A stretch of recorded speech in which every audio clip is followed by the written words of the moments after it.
사무엘상 21장.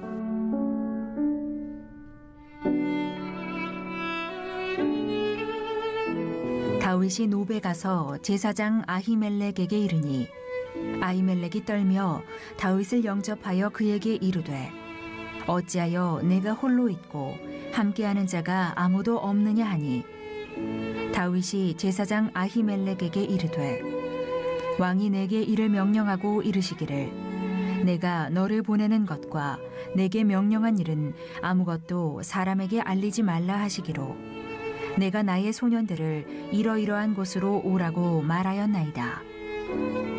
이제 당신의 수중에 무엇이 있나이까? 떡 5덩이나 무엇이나 있는 대로 내 손에 주소서 하니 제사장이 다윗에게 대답하여 이르되 보통 떡은 내 수중에 없으나 거룩한 떡은 있나니 그 소년들이 여자를 가까이만 하지 아니하였으면 주리라 하는지라. 다윗이 제사장에게 대답하여 이르되 우리가 참으로 3일 동안이나 여자를 가까이 하지 아니하였나이다. 내가 떠난 길이 보통 여행이라도 소년들의 그릇이 성결하겠거든 하물며 오늘 그들의 그릇이 성결하지 아니하겠나이까 하매 제사장이 그 거룩한 떡을 주었으니 거기는 진설병 곧 여호와 앞에서 물려낸 떡밖에 없었음이라. 이 떡은 더운 떡을 드리는 날에 물려낸 것이더라. 그날에 사울의 신하 한 사람이 여호와 앞에 머물러 있었는데 그는 도액이라 이름하는 에돔 사람이요 사울의 목자장이었더라. 다윗이 아히멜렉에게 이르되 여기 당신의 수중에 창이나 칼이 없나이까? 왕의 일이 급함으로 내가 내 칼과 무기를 가지지 못하였나이다 하니 제사장이 이르되 내가 엘라 골짜기에서 죽인 블레셋 사람 골리앗의 칼이 보자기에 쌓여 에봇 뒤에 있으니 내가 그것을 가지려거든 가지라. 여기는 그것밖에 다른 것이 없느니라 하는지라. 다윗이 이르되 그 같은 것이 또 없나니 내게 주소서 하더라. 그날에 다윗이 사울을 두려워하여 일어나 도망하여 가드 왕 아기스에게로 가니 아기스의 신하들이 아기스에게 말하되 이는 그 땅의 왕 다윗이 아니니까 무리가 춤추며 이 사람의 일을 노래하여 이르되 사울이 죽인 자는 천천히요 다윗은 만만이로다 하지 아니하였나이까 한지라. 다윗이 이 말을 그의 마음에 두고 가드 왕 아기스를 심히 두려워하여 그들 앞에서 그의 행동을 변하여 미친 채 하고 대문짝에 그적거리며 침을 수염에 흘리매 아기스가 그의 신하에게 이르되 너희도 보거니와 이 사람이 미치광이로다. 어찌하여 그를 내게로 데려왔느냐?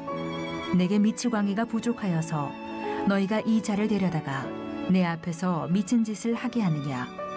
이 자가 어찌 내 집에 들어오겠느냐 하니라. 오늘도 이른 새벽에 마음의 소원을 품고 여러분 하나님 품에 참 잘 나오셨습니다. 새벽을 깨우는 일이 결코 쉽지는 않죠. 아무나 할 수 있는 일은 아니고요. 자기 삶에 대한 희망이 있는 사람들, 무엇보다 믿음이 있는 성도들만이 새벽을 깨우고 하루의 첫 시간 일상의 모든 삶을 시작하기 전에 먼저 하나님 앞에 영적인 결제를 받는 것이죠. 오늘도 여러분들 그런 자리에 자리하고 있다는 거 이미 하나님께서 여러분에게 주신 축복인 줄 꼭 믿으시길 바랍니다. 할렐루야. 새벽 사람이 되신 거 하나님이 여러분에게 주는 최고의 축복인 거예요. 우리가 축복을 누릴 때 감사할 줄 알아야 되고요. 또 축복을 누릴 때 행복할 줄 알아야 돼요. 할렐루야. 여러분들이 감사하는 마음 또 행복한 마음으로 새벽을 깨우는 갈릴리교회 성도들 되시길 바랍니다. 오늘 사무엘상 21장 말씀인데 참 한 장 한 장 묵상할 때마다 놀라운 사실들을 발견하게 되죠. 오늘 특별히 21장의 말씀을 묵상하면서 하나님이 하시는 일에는 다 이유가 있다는 거예요. 그걸 우리가 좀 어려운 신학적인 용어로 섭리라고 이렇게 말을 해요. 우리는 신앙생활 하면서 그 섭리를 읽을 수 있는 성숙한 눈이 필요합니다. 우리가 그냥 신앙생활을 막 하는 게 아니에요. 그렇기 때문에 신앙생활 하다가 좋을 땐 좋지만 조금 힘들고 어려워지면 큰 막 무신론자로 전락해버리고 불평과 원망 속에 시험에 빠지는 일들이 너무 비일비재하잖아요. 왜 그러나? 이유는 한국교회 성도들이 이렇게 믿음을 갖고 신앙생활을 하게 될 때 그 믿음을 잘 말씀에 근거해서 신학적으로 잘 채워줬어야 하는데 그런 훈련을 받아본 적이 없는 거예요. 그리고 그냥 신앙생활을 한 거예요. 세월이 지나 직분도 받고 그렇게 된 거예요. 그런데 실상 믿음의 본질을 들여다보면 내용이 없는 거예요. 그래서 조금만 어려움이 있고 조금만 바람이 한번 불면 그냥 다 나는 것처럼 다 사라져버리고 마는, 다 무너져버리고 마는 거예요. 저 사람이 정말 평생을 신앙생활 했던 사람인가? 그걸 의심할 정도의 이런 끔찍한 삶의 자리 가운데 전락되는 모습들을 우리는 너무 자주 본다는 거죠. 안타까운 일이 아닐 수가 없어요. 여러분, 오늘 이 사무엘상 21장 말씀을 꼭 기억하십시오. 평생 신앙생활 하면서 잊지 마세요. 그런 놀라운 말씀들이 매장 나오잖아요. 매장. 할렐루야. 이런 말씀들을 우리가 가슴에 새기고 또 새길 수만 있다고 한다면 정말 우리는 신앙생활을 성공할 수 있고요. 그리고 이 믿음의 길을 걸어가면서 하나님과 사람 앞에 존귀한 자로 그렇게 쓰임받는 그런 축복을 누릴 수가 있다라고 하는 사실이에요. 여러분, 산이 높을수록 골짜기는 깊은 법이죠. 여러분, 높은 산에 한번 가보세요. 그러면 그 골짜기는 산이 높은 만큼 골짜기는 깊은 법이에요. 사람들이 다 너나 할 것 없이 큰 산이 되고 싶어 해요. 그렇죠? 마음에 우리 자녀들도 좀 큰 산이 됐으면 좋겠고 나도 좀 하나님과 사람 앞에 큰 산으로 쓰임 받았으면 좋겠다, 이런 생각들을 가져요. 그러나 여러분 꼭 기억하세요. 정말로 큰 산이 되는 꿈을 가지고 있다고 한다면 그만큼 골짜기가 깊다는 사실을 기억하시길 바랍니다. 이게 무슨 말인가요? 큰 산이 되기 위해서는요, 그만큼 골짜기가 깊이 패여지는 고난도 감당할 수 있어야 한다라고 하는 그런 사실이에요. 하나님이 하나님의 사람을 들어 쓰실 때 여러분 성경 어디를 봐도요, 그냥 하나님이 들어서 그냥 존귀한 자로 하늘의 별처럼 그렇게 밤하늘에 빛나는 별처럼 그렇게 사용하신 적이 있나요? 없잖아요. 요셉을 그렇게 존귀한 자로 쓰시기 위하여 그의 10대, 20대 얼마나 큰 삶의 골짜기를 만드셨습니까? 오늘 우리가 다윗 이야기를 하고 있는 거예요. 어떻게 보면은 다윗 입장에서 보면 이해가 되지 않아요. 아니, 사무엘을 통해서 기름 부음을 받았어요. 그러면 하나님이 길을 좀 척척척척 열어주고 사람들이 다윗을 좀 알아보고, 야, 저 사람 훗날 정말 하나님 앞에 크게 쓰임받을 사람이고 사무엘에 의해 기름 부음을 받은 사람이라 그를 따르는 사람들도 좀 많고 그를 좀 만나는 사람들이 인정도 해주고 세워도 주고 뭐 이래야 되잖아요. 그런데 다윗 입장에서 한번 생각해 보세요. 어떻게 된 일인지. 자기 장인어른 아닙니까? 그리고 자기 주군이고 충성을 맹세하고 목숨을 걸고 명이 떨어지면 전쟁터에 나가서 죽음을 두려워하지 않고 싸웠어요. 그런데 어떻게 된 일인지 사울은 다윗을 계속 죽이려고 그러는 거예요. 죽이려고 그러는 거예요. 그러니 여러분, 다윗 입장에서는요 정말 이해가 되지 않는 일이고, 만약에 여러분이 다윗 입장이라고 그런다면 하나님도 원망스럽지 않았겠어요? 아니, 어떻게 하나님, 제가 하나님 앞에 뭘 잘못한 게 있습니까? 제가 이렇게 신실하게 하나님 말씀대로 순종하며 이렇게 나가는데 어떻게 저에게 이런 시련을 자꾸 주시나요? 이런 고난을 주시나요? 그냥 고난 정도가 아니잖아요. 지금 죽음의 위협 속에서 절지의 도망자로 전락돼 버린 그런 다윗의 모습을 우리가 이 사무엘상 21장의 말씀을 통해서 보게 됩니다. 참, 왜 이런 일들이 일어날까? 이런 일, 큰 그림에서 보면 이 모든 것들도 다 하나님이 다윗을 훈련시키시고 연단시키는 하나님의 섭리의 과정 속에서 이루어지고 있다는 사실을 여러분 꼭 기억하시길 바랍니다. 그래서 우리가 고난당할 때 하나님의 섭리를 읽을 수만 있다고 한다면 고난이 우리에게 유익이 될 수 있는 거죠. 할렐루야. 그러나 이 섭리를 읽을 수 있는 눈이 없으면요, 고난이 오면 다 무너지는 겁니다. 고난이 오면 다 시험에 빠지는 거예요. 저는 갈릴리 교회는 성숙한 성도들이 있는 곳이죠. 할렐루야.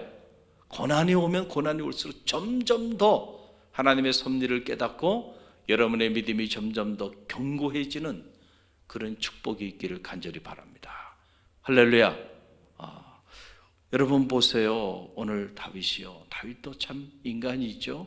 고난을 당하니까 다윗의 연약한 모습을 오늘 말씀을 통해서 우리가 보게 돼요. 훗날 정말 그렇게 대단한 그런 다윗, 그리고 그의 목동 시절에도 그 거대한 장수 골리앗까지 물맷돌 몇 개 가지고 물리칠 수 있었던 장수였는데도 불구하고 사울이 끊임없이 부하 장수들을 통해서 자신을 죽이고자 하니까 다윗이 뭐라고 어제 말을 했나요?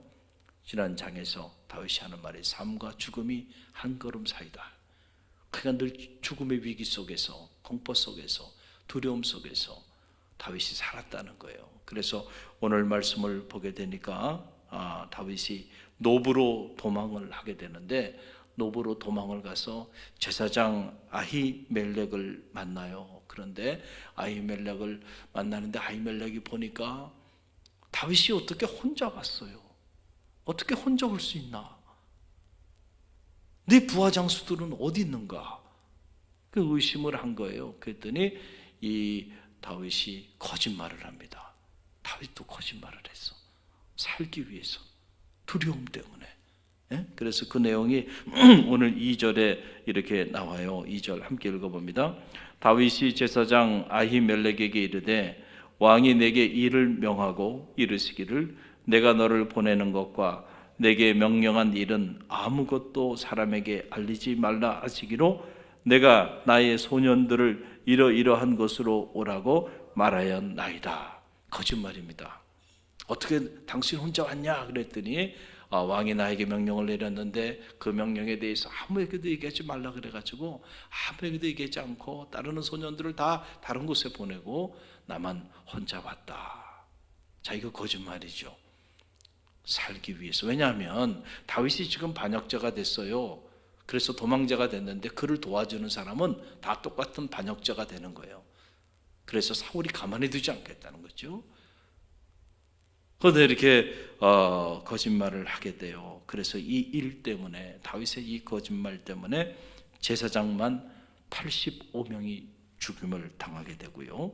그 성읍 노베 남녀와 아이들과 젖 먹는 자들과 그리고 소와 나귀와 양까지 죽임을 당하게 되는 이런 안타까운 일이 훗날 일어나게 됩니다. 다윗이요, 살기 위해서 거짓말이라도 해서 살고 싶었던 거예요. 그러니까 다윗이 얼마나 무서웠으면 죽음에 대한 그 공포 속에 참 다윗의 이런 연약한 모습을 우리가 이 사무엘상 21장의 말씀을 통해서 보게 되는데, 여기서 그치지 않아요. 살기 위해서 다윗이 마치 백제 의자왕처럼 미친 사람 흉내까지 냅니다. 여러분 그 내용이 12절로 14절에 나오죠. 우리 12절에서 14절 함께 읽어봅니다. 다윗이 이 말을 그의 마음에 두고 가드왕 아기스를 심히 두려워하여 그들 앞에서 그의 행동을 변하여 미친 채 하고 대문짝에 그적거리며 침을 수염에 흘리며 아기스가 그의 신하에게 이르되 너희도 보거니와 이 사람이 미치광이로다. 어찌하여 그를 내게로 데려왔느냐 그랬어요. 참 이 내용을 보게 되면 기가 막히죠. 가드왕 아기스 앞에서 그곳으로 도망을 가서 그 가드왕 아기스 앞에서 서게 되었는데, 보니까 그 가드왕 아기스 왕이 다윗에 대해서 알았어요. 야, 이 사람이 누군가? 사울은 천천히 있지만은 다윗은 만만으로 칭송을 받았던 사람이 아닌가. 이 얘기를 딱 듣는 순간요, 다윗이요 정신을 차린 거예요. 야, 큰일 났다. 여러분, 그 말이 무서운 말이거든요. 여러분들이 인생을 살면서 누군가 여러분 앞에서 여러분을 칭송하면요, 그 사람 조심하세요. 할렐루야.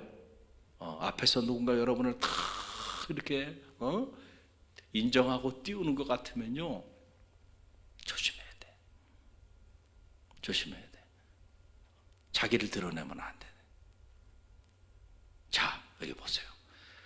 다윗이 딱 깨달았어요. 여기서 만약에 다윗이 우쭐댔다고 하면요, 다윗은 죽임을 당할 수밖에 없는 그런 상황이 되는 거예요. 그러니까 다윗이요, 다 상황을 파악하고는 그가 미친 사람 흉령을 냅니다. 침을 질질 흘리면서 벽에 막 침을 흘리고요, 섬에 침을 흘리고요. 한번 생각을 해보세요. 다윗이 살기 위해서, 오늘 이 성경을 보게 되니까 두려움 10절 보세요. 함께 읽어봅니다. 그날에 다윗이 사울을 어떻게 하여? 두려워하여 일어나 도망하여 가드왕 아기스에게로 가니. 너무 두려워서 도망가는 거예요. 그래가지고 아기스 왕에게 간 거예요. 자기 몸을 좀 이렇게 의탁하려고 갔는데 보니까 이 왕이 하는 얘기가 이게 심상치 않단 말이죠. 그 말 때문에 지금 다윗이 지금 도망자가 됐고 반역자로 몰린 건데, 그 말을 이 가드왕 아기스가 하는 얘기를 듣고는, 야, 내가 이거 제정신으로 있다가는 큰일 나겠구나. 그래서 미친 사람 흉내를 내면서요, 다윗이요 이렇게 인생의 밑바닥까지 내려갔어요. 우리가 생각해 보면, 아니, 하나님이 살아계시고 살아계신 하나님이 다윗에게 사무엘을 통하여 기름을 부어서 당신의 큰 일을 행하시겠다고 그렇게까지 하셨는데, 야, 하나님 어떻게 나를 이렇게 버리시는가? 또 다윗을 아는 사람 입장에서 보면, 야, 하나님 살아계신데 어떻게 다윗에게 저렇게 하시는가? 하나님 살아계시지 않아? 그렇다고 한다면 저 사람이 잘 돼야지, 저 집안이 잘 돼야지. 또 본인 입장에서는 정말로 하나님이 나와 함께 하시고 나를 통하여 큰 산으로 훗날 하나님께서 나를 멋있게 들어 사용하신다고 한다면 좀 빛나는 자리로 나를 인도하셔야지. 야, 어떻게 나에게 이렇게까지, 내가 하나님을 알지 못하는 왕 앞에 미친 사람 흉내까지 내가면서 생명을 연명해 가야 하는가?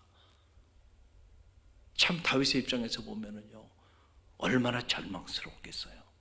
한번 생각해 보세요. 우리는 말씀을 읽을 때 이거 나하고 상관이 없는 말씀으로 자꾸 생각을 해서 그래요. 우리가 다윗의 입장이라고 한번 생각해 봐요. 하나님 살아있을까요? 여러분, 하나님에 대한 믿음은 이 상황에서도 여러분이 붙잡고 있을 수 있겠어요? 아니죠. 하나님 원망하다가 이미 그냥 무신론자가 아니고요, 아주 하나님을 대적하는 자로 그렇게 바뀌어 있을 거예요. 이렇게 고난을 당하고 이렇게 무너져 내렸다면 무슨 다윗이 잘못한 것도 아니잖아요. 하나님 앞에 신실하게 사는 죄밖에 없어. 그런데 어떻게 이렇게 망가뜨리고 이렇게 무너뜨리고 이렇게 인생의 밑바닥까지 내어 모시는가? 참 안타까운 일이죠. 그런데 여러분, 놀라운 사실은요, 하나님이 다윗을 이런 인생의 광야학교로 내어 모시면서 그를 훈련시키시고 연단시키셨다는 거예요. 할렐루야. 지금 이 사무엘상 21장에는 이렇게 다윗이 비참한 삶의 자리에 떨어지고 나약한 삶의 자리에 이렇게 떨어져 있는 장면만 보이죠. 제가 성지순례를 가서 보니까 다윗이 도망 다녔던 그 광야들을 직접 눈으로 다 보고 왔어요. 야, 이런 황량한 광야를 다윗이 사울을 피해서 도망 다닌 거였구나 생각을 해보니까 정말 끔찍하더라고요, 그 광야가. 그런데 하나님이 왜 다윗을 이런 광야로 내어 모셨을까? 하나님이 그를 연단시키시고 더 훈련시키셔서 그에게 큰 골짜기를 만드셔서 큰 산이 되게 하기 위함이었다는 거예요. 그래서 여러분, 당시 그 상황 속에서 다윗이 하나님 앞에 기록한 노래가 시편에 나와요. 그 내용을 보게 되면 이런 연단과 고난을 겪으면서 다윗이 고백한 내용이 시편 34편에 이렇게 나오는데, 이 34편 8절로 10절 말씀을 제가 읽어드리면, 34편 8절로 10절, 너희는 여호와의 선하심을 맛보아 알지어다. 그에게 피하는 자는 복이 있도다. 그에게 뭐하는 자가 복이 있어요? 피하는 자가 복이 있도다. 너희 성도들아 여호와를 경외하라. 그를 경외하는 자에게는 부족함이 없도다. 젊은 사자는 궁핍하여 줄일지라도 여호와를 찾는 모든 좋은 곳에 부족함이 없으리로다. 할렐루야. 여러분, 이런 주옥 같은 정말 놀라운 이런 믿음의 고백들이 그냥 나온 게 아니고요, 이렇게 다윗이 도망자가 돼서 유다 광야를 헤매고요, 이 죽음의 골짜기를 다닐 때 그때 다윗이 기록한 내용이거든요. 이게 누가 복이 있어요? 여호와께 피하는 자가 복이 있도다. 할렐루야. 지금은 누구께 피할 때요? 여호와께 피할 때임을, 그래서 피난처 되시는 하나님을 노래할 수 있었던 것이요, 그가 도망자로 살았기 때문에 피난처의 가치를 알게 된 거예요. 아하, 하나님은 나의 피난처가 되어주시는구나. 그래서 주께 피하는 자가 복이 있도다. 우리는 늘 부족함 때문에 불평하고 원망하며 사는데, 여러분, 여호와를 경외하는 자에게는 부족함이 없다는 거예요. 할렐루야. 젊은 사자는 궁핍하여 줄일지라도 여호와를 찾는 자는 모든 좋은 곳에 부족함이 없으리로다. 그러니까 다윗이 이렇게까지 무너진 그 광야 한복판에서요, 하나님을 찾고 또 하나님을 찾았던 거죠. 그랬더니 하나님께서 부족함이 없는 삶으로 그를 인도하여 주신 거잖아요. 이런 고백들이 그냥 나온 게 아니야. 할렐루야. 여러분 또 보세요. 오늘 이 8절에서 10절, 우리 18절 말씀 보게 되면 여호와는 마음이 상한 자를 가까이 하시고 중심으로 통회하는 자를 구원하시는도다. 그러니까 다윗이 이런 광야 학계를 보내면서요, 자기 안에, 자기 내면에 아무리 다윗이 하나님 보시기에 마음이 합한 자라도 아직 다윗 안에는 불순물들이 많아요. 하나님 앞에 정금처럼 쓰임받기에는 아직은 더 연단받고 또 훈련받아야 되는 부분들이 있는 거예요. 그래서 다윗이 자기 안에, 자기 내면에 아직 하나님에 대한 믿음이 견고하지 않아요. 그리고 자기 안에 아직도 하나님 보시기에 부끄러운 모습들이 있어요. 이런 시련을 당하고 고난을 당하면서 인생의 밑바닥까지 내려가면서요, 자기 안에 있는 모든 불순물들을 토해내는 이런 참회의 과정, 이런 연단의 과정들을 다윗이 이 기회를 통해서 하게 돼요. 그래서 19절에 보게 되면 의인은 고난이 많으나 여호와께서 그의 모든 고난에서 건지시는도다. 할렐루야. 의인은 뭐가 많다고요? 고난이 많아요. 우리는 이 사실을 인정하고 싶지 않지만 이 악한 세상 속에서 의인으로 산다고 하는 건요, 고난과 함께 사는 거예요. 할렐루야. 근데 우리가 이 사실을 모르기 때문에 고난이 우리에게 닥쳐오면 내가 의인이라, 이 시대의 의인이라 이런 고난을 당하는구나, 하나님이 고난을 통하여 나를 정금처럼 사용하여 주시기 위하여 나를 연단시키시고 훈련시키시는구나, 우리가 이렇게 생각해야 되는데, 고난이 오면은 다 도망가고, 고난이 오면 불평하고 원망하고 무신론자로 전락하고, 이런 안타까운 삶의 자리에 무너지게 되잖아요. 그 다윗이 훗날 고난이 내게 유익이라, 고난당하기 전에 내가 그릇 행하였더니 이제 주의 율례를 배우게 되었나이다. 이런 놀라운 조 같은 고백들이, 다윗이 이런 인생의 밑바닥까지 내려가서요, 그가 그 고난을 당하고 또 고통을 당하면서 깨닫게 되었다라고 하는 그런 사실이에요.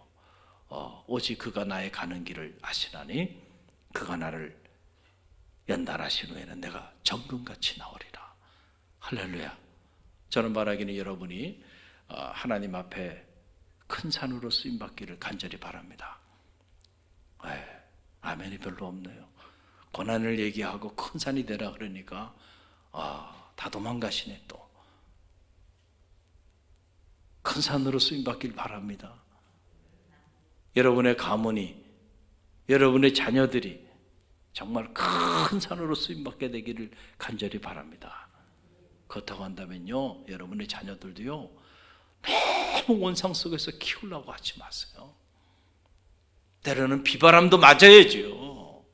그러면서 연단이 돼야 돼요. 연단이 돼, 하나님 앞에. 그래서 자기가 정말 인생의 밑바닥에서 하나님을 만나야, 그래야 사막에 가도 어디에 광야에 던져져도 그곳에서 하나님의 역사를 이루는 하나님의 사람이 되잖아요. 그러니까 영적으로 자녀들도 훈련을 시켜야 돼요. 영적인 독수리 훈련을 시켜야 돼.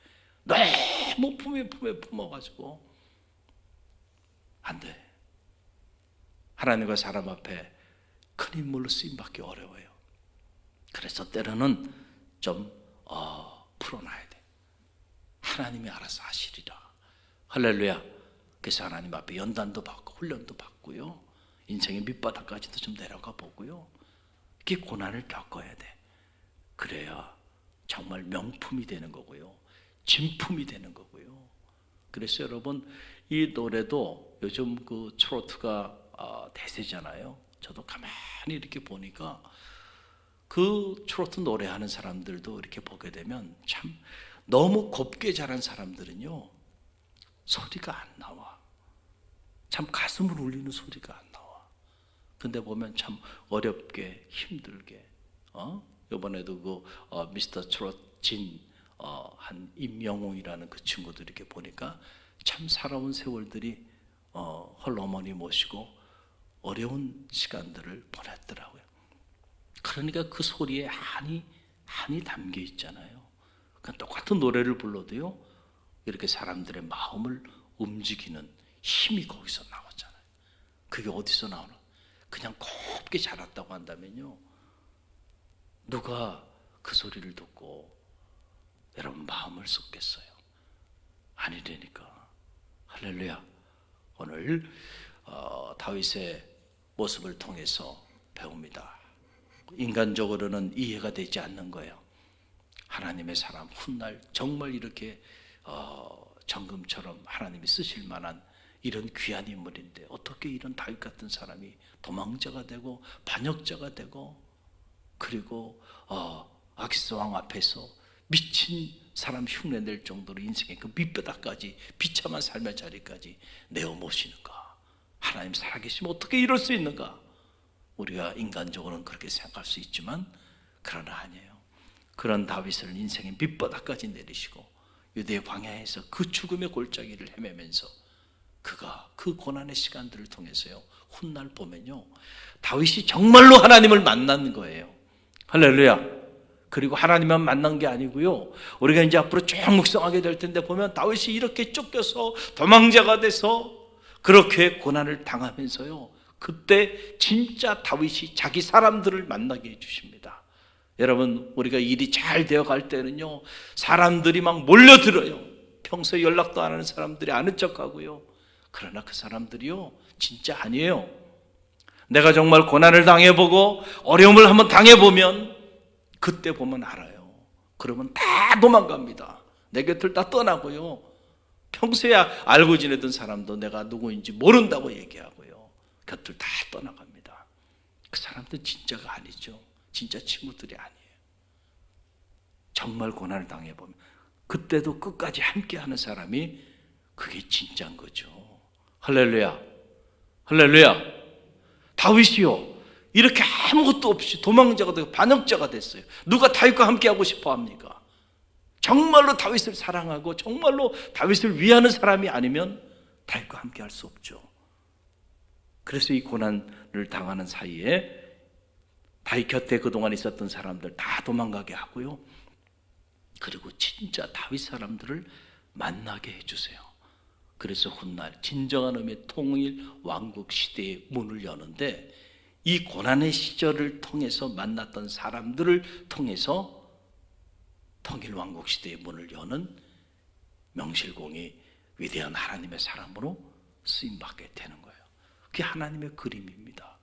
하나님의 일하심의 손길은 그렇게 역사하여 주신다는 거예요.